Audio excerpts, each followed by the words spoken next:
హల్లెలూయా.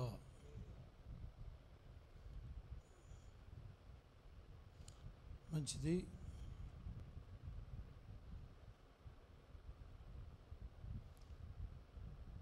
మన ప్రభువును ప్రియరక్షకుడైన యేసుక్రీస్తు వారి శ్రేష్టమైన నామములో మీ అందరికీ వందనాలండి.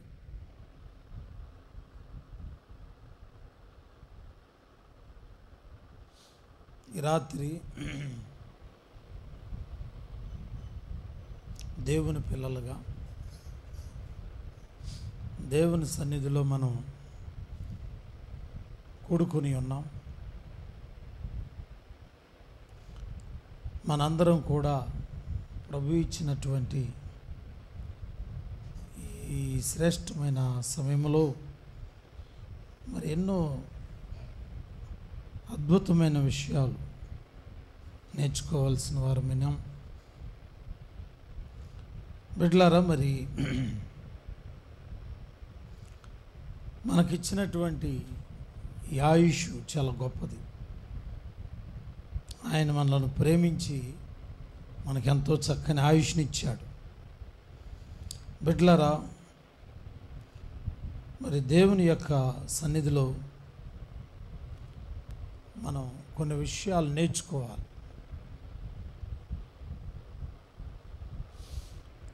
సన్నిధి అని అంటే సా ప్లస్ నిధి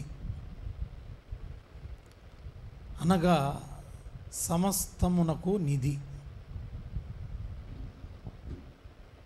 ఏది కావాలన్నా కూడా ఇక్కడ ఒక నిధిలాగా ఉంటుందంటండి.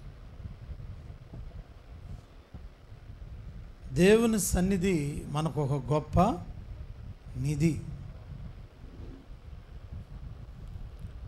మనము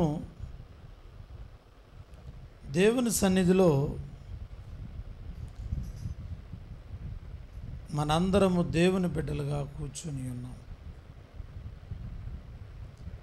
దేవుడే మనలను కాచి కాపాడేవాడు, ఆదరించేవాడు, అనుదినము మనలను పోషిస్తున్న దేవుడు. దేవుడు లేని గుంపు వాళ్ళు కూడా ఉన్నారు. అలాగే దేవుడు ఉన్నాడు కానీ యేసుక్రీస్తు కాడు అనే గుంపు ఒకటి ఉంది. కొంతమంది అందరితో పాటు ఈయన కూడా ఒకడు, అదో గుంపు. బిడ్డలారా, కొంతమంది దేవుని ఎరిగి ఎరగనట్టుగా ఉండే గుంపు ఉంటుంది. కొంతమంది దేవుడి దగ్గర తప్పులుంటే పట్టుకుందామనే గుంపు ఒకటి ఉంది. ఇట్లా రకరకాల గుంపులు వారు దేవుని మీద తిరగబడే గుంపు. బిడ్డలారా, ఈ రాత్రి మనం ఎలాంటి కుమారుడము, ఎలాంటి కుమార్తెవై ఉన్నావు అనే అంశం ఇది. నువ్వు ఎలాంటి వాడివి, నేను ఎలాంటి వాడిని. మన పరిశుద్ధ బైబిల్ గ్రంథం నుంచి కొన్ని విషయాలు మనం తెలుసుకుందాం. సామెతల గ్రంథము 10వ అధ్యాయము 1వ వచనం. సామెతల గ్రంథము 10వ అధ్యాయము 1వ వచనంలో ఇలా ఉంది: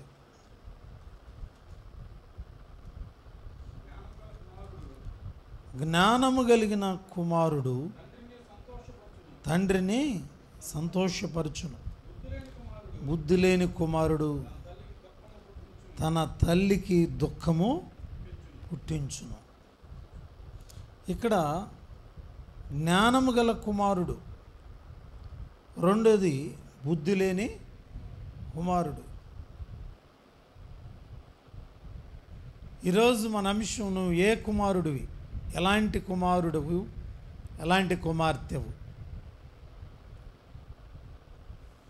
జ్ఞానము గల కుమారుడు తండ్రికి సంతోషం తెస్తాడు.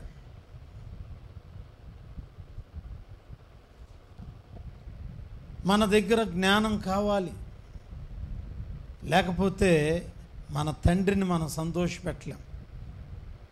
చాలామందికి సాపలల్లే జ్ఞానం, కుర్చీలు తయారు చేసే జ్ఞానం, అలాగే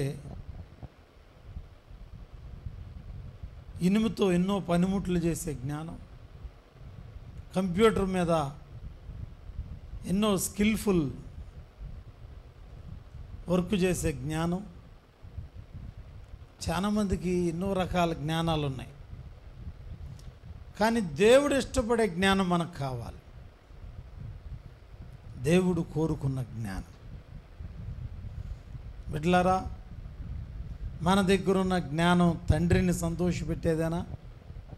అనగా పరలోకపు తండ్రి. ఈ రోజులో ఎక్కడ చూసినా మరి ప్రార్థన అనుభవం లేక ప్రార్థనలో ఎదగలేకపోతున్నారు. దేవుని జ్ఞానం తక్కువైపోయింది. లౌకిక జ్ఞానం, మనుషుల జ్ఞానం ఎక్కువైపోయింది. దేవునితో ఉండవలసిన జ్ఞానం లేదు, తప్పించుకునే జ్ఞానం ఎక్కువైపోయింది. సన్నిధికి దూరం అయ్యే జ్ఞానం. బిడ్డలారా, ఏ కుమారుడివి? జ్ఞానము గల కుమారుడివేనా? జ్ఞానం అంటే దేవుని యందు భయభక్తులు కలిగి ఉండుటే జ్ఞానము. యెహోవా యందు భయభక్తులు కలిగి ఉండుటే జ్ఞానము. మరి మీలో ఎవరికైనా జ్ఞానం లేని అలా సందేహం లేకుండా ప్రభుని అడగాలి. ఆయన ఇప్పుడు అందరికీ ఇస్తానంటున్నాడు, అందరికీ. బిడ్డలారా, మనకున్నటువంటి జ్ఞానము దేవునికి దూరం చేసేదైతే అది దేవుని జ్ఞానం కానే కాదు. మనకున్న జ్ఞానము ప్రార్థనలో తరిగిపోతున్నామంటే అది దేవుని జ్ఞానం కాదు. మనకున్న జ్ఞానముతో ఒకవేళ వస్తువులు కొని, ఒకవేళ డబ్బు సంపాదిస్తూ వర్ధిల్లుతున్నావు అని అనుకుంటున్నావు, కానీ దేవునికి దూరం అవుతున్నావు అంటే అది దేవుని జ్ఞానం కాదు బిడ్డలారా. కనుక మొట్టమొదటిగా జ్ఞానము గల కుమారుడిగా ఉండాలి, జ్ఞానము కలిగిన కుమార్తెగా ఉండాలి. మొదటిది జ్ఞానము గల కుమారుడు. దేవుని బిడ్డలారా, మరి మనం ఎలా ఉంటున్నాం? రెండవది బైబిల్లో చూస్తున్నాం, బుద్ధి లేని కుమారుడు తల్లికి దుఃఖమును పుట్టించును. రెండవ కుమారుడు బుద్ధి లేని కుమారుడు,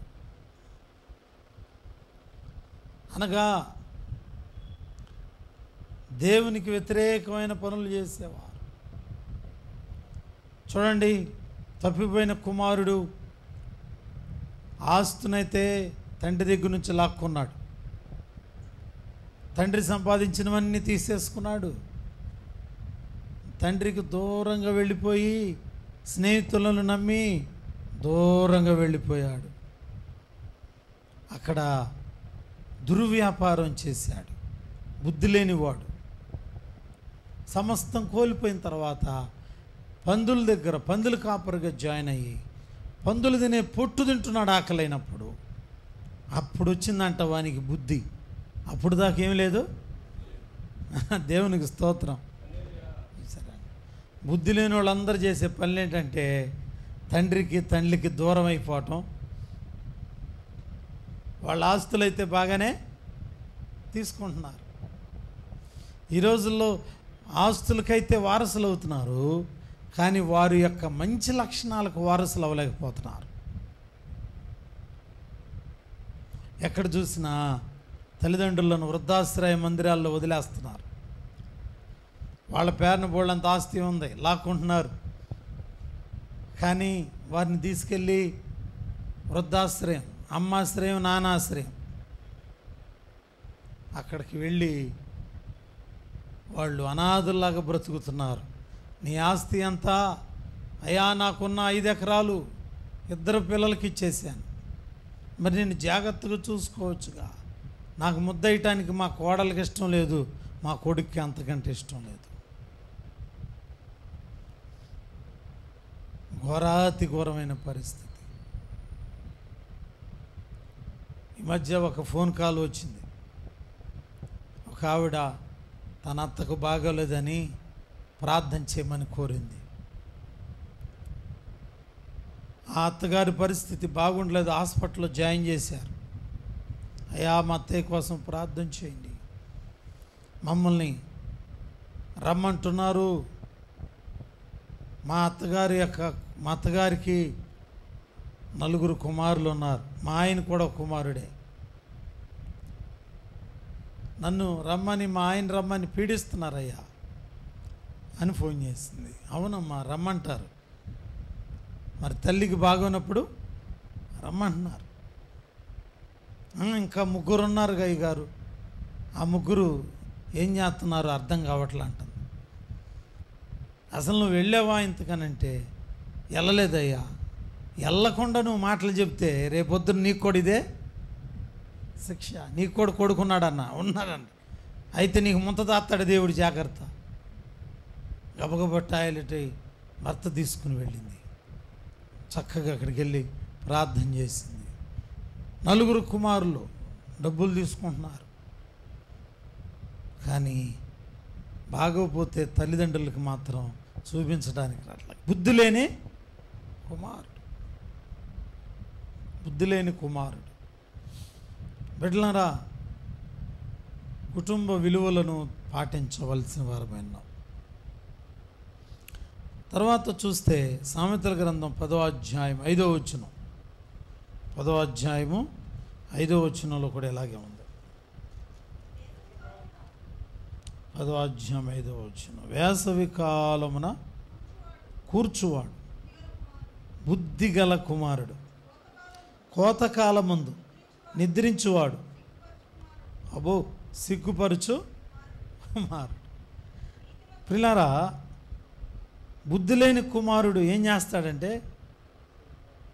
ప్రియులారా, తండ్రికి దుఃఖం తెస్తాడు. కానీ వేసవి కాలమున కూర్చుకునేవాడు బుద్ధిగల కుమారుడు, కోతకాలం ముందు నిద్రపోయేవాడు సిగ్గుపరుచు కుమారుడు. 3వవాడు సిగ్గుపరుచు కుమారుడు. ఈయనంటే అందరూ కలిసి నాట్లు వేసే టైం నాట్లు వేయడు, కోతలు కోసే టైంలో కోతలు కోయడు. బిడ్డలారా, కోతకాలం ముందు నిద్రపోతున్నాడు అంటండి. చాలామంది చేయవలసిన సమయంలో పని చేయకపోవటం కూడా బుద్ధి లేని వాళ్ళమే మనం గుర్తుపెట్టుకోవాలి. సిగ్గు తెచ్చే కుమారుడు. అందరూ లేచి మేలుకొని పరీక్షల కోసం చక్కగా మెలకుగా ఉండి పాఠాలు రెడీ చేసి పాఠాలు చదువుతున్నారు. ఓహో కుమారుడు, మాకు తెలుసులే, నాకు తెలుసమ్మా, అంతా తెలుసు నాకు, నువ్వు కంగారు పడు, మాకు ఇంకా టైము 10 రోజులు ఉంది, 5వ రోజున కానించి నేను చదవటం ప్రారంభిస్తా. అరే అందరు లేచి పరీక్షలకు రెడీ అవుతున్నారా, చదువుతున్నారు, లేవరా బాబు అని అంటే నువ్వు కంగారు పడ, నాకు తెలుసులే. కానీ తీరా 5వ రోజు కానీ జ్వరం వస్తుంది. అడిగి జ్వరం వచ్చిన తర్వాత ఇంకేం లెగుతాడు, పరీక్షలకు 2 రోజులు టైం ఉంది, మోషన్స్, అన్ని రకాల జబ్బులు వస్తాయి. ఎరా మరి చదువుతానని ఎక్కడమా ఆరోగ్యం బాగుంటుంది అనుకుంటే మొత్తం పోయింది. తీరా చక్కగా పెన్ను ప్యాడ్ తీసుకుని అయ్యగారి దగ్గరికి వెళ్ళరా, అయ్యగారి దగ్గరికి వెళ్ళి వస్తాడు. అయ్యగారు అండి పరీక్షకి వెళ్తా ఉన్నా. ఎరా బాగా చదివావా? ఏదో అట్ట చదివాను అయ్యగారు, మీరు ప్రార్థన చేస్తే మొత్తం పాస్ అవుతానని చెప్పారు. వెళ్తాడు, పరీక్షలన్నీ కూడా సోమరితనంగా రాస్తాడు, సిద్ధపాటు లేదు. తీరా రిజల్ట్ వచ్చిన తర్వాత అయ్యగారిదే తప్పమా, అయ్యగారికి పవర్ లేదు, ఎందుకంటే ప్రార్థన చేశాడు కానీ నాకు మార్కులు రాలా. ఎవరు తప్పమ్మా? అయ్యగారిది తప్పు. అయ్యగారిదిన్న తప్పు. పరీక్షల్లో పాస్ అవ్వకపోవటానికి అయ్యగారు తప్ప.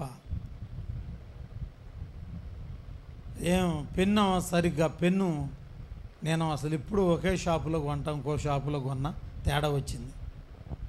అంటే పెన్ను షాపులో కొన్న విధానాన్ని బట్టి కూడా అయ్యగారు ప్రార్థన సరిగ్గా చేయలే. ఇదిగో సిగ్గు తెరిచే కుమారుడు ఉంటాయి వీళ్ళంతా. సిగ్గు తెచ్చే కుమారుడు. బిడ్డలారా, కనుక మనం పిల్లలకి చెప్పండి, పెందల కాడనే లేచి సిద్ధపడాలి. బిడ్డలారా, సిగ్గుపరిచే కుమారుడిగా మనం ఉండకూడదు. బుద్ధిహీనుడైన కుమారుడిగా ఉండకూడదు. బుద్ధి లేని కుమారుడిగా మనం ఉండకూడదు. జ్ఞానము గల కుమారుడిగా మనం ఉండాలి. బిడ్డలారా, సామెతల గ్రంథం 19:13.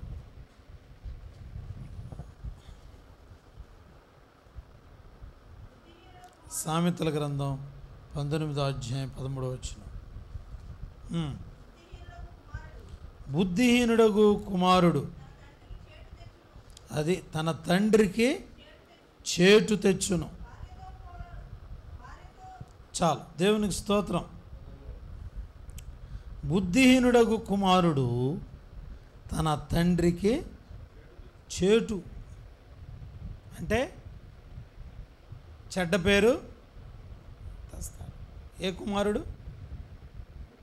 బుద్ధిహీనుడగు కుమారుడు. ఈ రోజుల్లో వచ్చిన చిక్కిదే. తల్లిదండ్రులు మాత్రం మంచి పేరు తెచ్చుకుంటున్నారు, కానీ వారి కడుపును పుట్టిన పిల్లలు ఆ తల్లిదండ్రుల పేరంతా చెడగొడుతున్నారు. ఎరా, మీ నాన్న ఎప్పుడు సిగరెట్ తాగలేదు, నువ్వెందుకు తాగుతున్నావు రే? మీ నాన్న ఏనాడు కూడా సినిమాకి వెళ్ళలేదు, ప్రార్థన చేసుకునేవాడు. నువ్వేంటి సినిమాలు షికారులు అంట కుర్రాళ్ళు వెంట తిరుగుతున్నావు కదా? ఎవరబ్బాయి వయ్యా నువ్వు? అర్ధరాత్రి పూట అక్కడ నడి రోడ్డు మీద డ్యాన్సులు వేయటమేంటి? ఎవరబ్బాయి మీరు? అరే, మీ నాన్న చాలా పద్ధతిగా ఉండేవాడే, మర్యాదస్తుడు. ఆయన కడుపును పుట్టి నువ్వు ఇవాళ అర్ధరాత్రులు డ్యాన్సులు వేస్తున్నావు, చెడబుట్టావు నువ్వు అనగా బుద్ధిహీనులకు కుమారుల వల్ల తండ్రికి చేటు కలిగిస్తూ ఉన్నారు. మనం గుర్తుపెట్టుకోవాలి, మనం కూడా జాగ్రత్త కలిగి మన తండ్రికి, పరలోకపు తండ్రికి మంచి పేరు తేవాలి. ఆయన యొక్క నామం మంచి పేరు తేవాలి మనం. దేవుని బిడ్డలారా, సామెతల గ్రంథం 31:2. 31:2. నా కుమారుడా నేనేమందును, నేను కన్న కుమారుడా నేనేమందును, నా మృక్కులు మ్రొక్కి కనిన కుమారుడా. అదండి, దేవునికి స్తోత్రాలు. చూడండి, సొలొమోను తల్లి అంటుంది, నేను మృక్కులను మొక్కి కనిన కుమారుడా.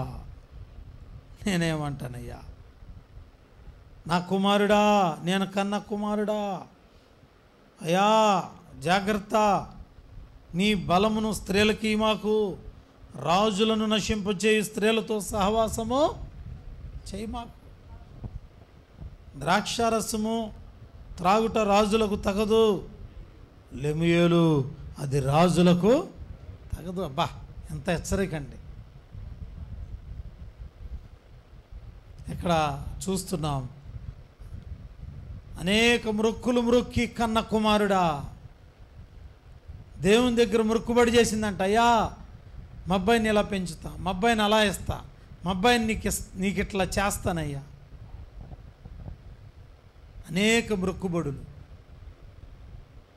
సొలొమోనుకు చెబుతుంది, అయ్యా నిన్ను కనాలంటే నేను చాలా ప్రార్థన చేశాను, కన్నీటి ప్రార్థన చేశాను, దుఃఖపడ్డాను, దేవునికి మృక్కుబళ్ళు మురికాను. సొలొమోను విషయంలో వాళ్ళ అమ్మగారంట ఎన్నో మొక్కుబళ్ళు, తెల్లవారుజామున లేస్తానయ్యా, నీ కొరకు జీవిస్తూ నా బిడ్డని ఎట్లా బ్రతికిస్తానయ్యా, నా బిడ్డకి ద్రాక్షారసం తాగనివ్వను, స్త్రీలను అంటుకొనివ్వను, పరిశుద్ధంగా బ్రతికిస్తా మొక్కుబళ్ళు చేసుకుంది. దేవుని బిడ్డలారా, మనం కూడా మన పిల్లల విషయంలో దేవునికి మొక్కుబడి చేద్దాం. అయ్యా నా బిడ్డను గొప్పవాడిని చేయి అయ్యా, నేను మొక్కుబడి చేస్తున్నాను, ఇదిగో నీ సన్నిధిలో ఒక రోజంతా ఉపవాసం ఉండి ప్రార్థన చేస్తాను, నీ సన్నిధిలో ఈ విధంగా కానుక వేస్తానయ్యా, నా కుటుంబం అంతా కూడా నీ సన్నిధిలో ఒక వారం దినాలు ప్రార్థనలో ఉంటాం. మొక్కుబడి. బిడ్డలారా, కనుక అనేక మొక్కులను మొక్కి కనిన కుమారుడు సొలొమోను మహారాజు. దేవుని బిడ్డలారా, సామెతల గ్రంథం 28వ అధ్యాయం 7వ వచనం చదువుదాం. ఆ ఉపదేశమును అంగీకరించుచు, అది ఉపదేశమును అంగీకరించు కుమారుడు బుద్ధి గలవాడు. దేవునికి స్తోత్రాలు చెప్తాం. బిడ్డలారా, ఉపదేశమును అంగీకరించాలి. చాలామంది జీవితాలు ఎలా ఉన్నాయంటే ఉపదేశమును తిరస్కరిస్తున్నారు, త్రోసేస్తున్నారు. నాకు ఈ వాగ్దానం వద్దు, నా ఈ ప్రార్థన వద్దు, నాకు అసలు ఈ యొక్క మందిరం వద్దు, లేకపోతే ఈ పరిశుద్ధమైన జీవితం వద్దు, మరేం కావాలి? త్రోసివేస్తున్నారు. కనుక ఉపదేశమును అంగీకరించువాడే దేవునికి నిజమైన కుమారుడు. ఈరోజున మరి ఏమి అంగీకరిస్తున్నావు? లోకంలో ఉన్న సూక్తులు, లోకంలో ఉన్న పాఠాలన్నీ నేర్చుకుంటున్నారు, ఆరోగ్య సూత్రాలు నేర్చుకుంటున్నారు, బిర్యానీ ఎలా చేయాలో నేర్చుకుంటున్నారు, డబ్బులు ఎలా సంపాదించాలో నేర్చుకుంటున్నారు. కానీ దేవుని ఉపదేశం మాత్రం వినడానికి చెవులు ఉండట్లా. సాతాను విననివ్వట్లేదు. సాతాను మనలను గలిబిలి చేస్తూ ఉంది. దేవుని బిడ్డలారా, కనుక దేవుని ఉపదేశమును వినాలి, అంగీకరించాలి. మోషే దేవుని ఉపదేశాన్ని విన్నాడు, అందుకనే మరి అరణ్యములో మార్గము కనుగొనగలిగాడు. దేవుని ఉపదేశమును విన్న భక్తులు వర్ధిల్లారు. యెహోషువ దేవుని యొక్క ఉపదేశాన్ని విన్నాడు, అందుకనే కానానుకు చేరగలిగాడు. బిడ్డలారా, దేవుని ఉపదేశమును ఎవరైతే గైకొంటారో వాళ్ళందరూ వర్ధిల్లారు. దేవుని బిడ్డలారా, మనం కూడా దేవుని యొక్క వాక్యమును, ఆయన ఉపదేశమును అంగీకరించాలి, జాగ్రత్తగా పరిశీలన చేయాలి. అలా చేస్తే మన జీవితం ఎంతో వర్ధిల్లుతుంది. బిడ్డలారా, ఎంతో వర్ధిల్లుతుంది. కనుక బుద్ధి కలిగిన కుమారులుగా మనం మెలగలుగుతాం.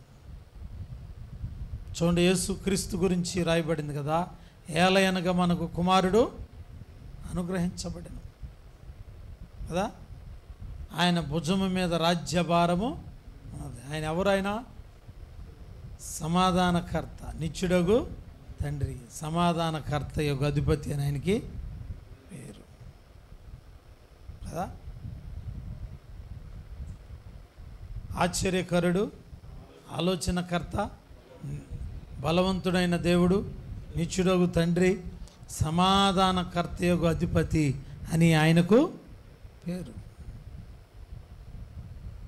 ఆయన ఎవరు అనంటే ప్రభు అయిన యేసు. ఆయన కుమారుడయ్యుండి తను తగ్గించుకున్నాడు.